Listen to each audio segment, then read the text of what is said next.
Tip number 3, kung ayaw nyo talaga mag-exercise, so ito na. Bigyan ko kayo ng 3 tips kung paano magpalaki ng puwet. Una,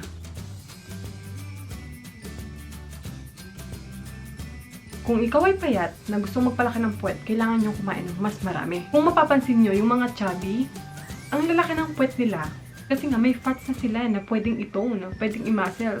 So, kailangan mo kumain ng mas marami, pero careful sa mga kinakain natin.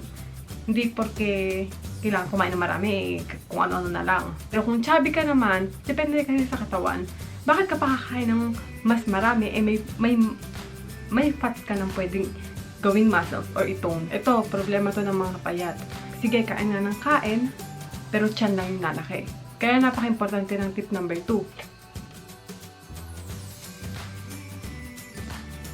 Final lang tips ko, ilalagay ko yung booty workout ko. So, may set 1 ako at may set 2. Yung set 1, twice a week kong ginagawa. Yung set 2, once a week lang. Example, set 1, Lunes at Biyernes. Ang set 2, tuwing Miyerkules. Yung set 1 kasi, mas focus siya sa glutes. Yung set 2 naman, for the quads. Pero natatarget din niya yung puwet mo. Ayoko lang kasi ng payat yung hita ko. Yan, nawala na ako!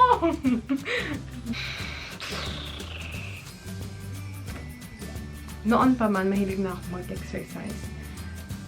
Pero wala namang nangyayari sa akin. Walang nababago. Pero mula nung nag-gym ako, mula nung nag-try akong magbuhat ng mabibigat, doon pa lang may nagbago. Kaya hindi masama ang weightlifting. Kaya kung gusto niyo talagang lumaki ang puwet nyo, mag-weightlifting kayo.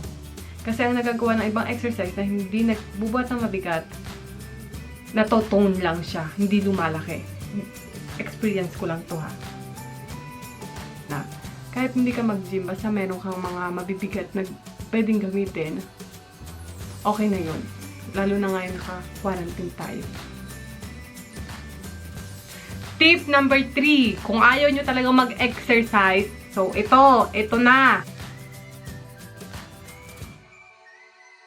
Magsuot kayo ng panting may foam. Hindi ko alam kung anong tawag doon, pero yung panting may foam. Gets nyo na yun. Hindi ako against sa mga babaeng gumagamit nito. Kasi may mga momshies tayo dyan na wala ng oras talaga. At sa iba naman, kung ito talaga magpapataas ng kumpiyansa nyo sa sarili, why not? Wala namang masama. Pero mga besh, buwan na tayo nasa bahay lang. Naaksaya nga tayo ng panahon para habulin ang maling tao. Mas matagal pa nga yung pinag-hintay natin sa reply nila kaysa sa i-exercise natin. Nag-aaksaya nga kayo ng panahon para sa mga kaaway nyo, para magparinig sa Facebook or social media. Ano ba naman ang 3 oras o 5 oras sa isang linggo para gawin to? Galit na galit, gusto manakit.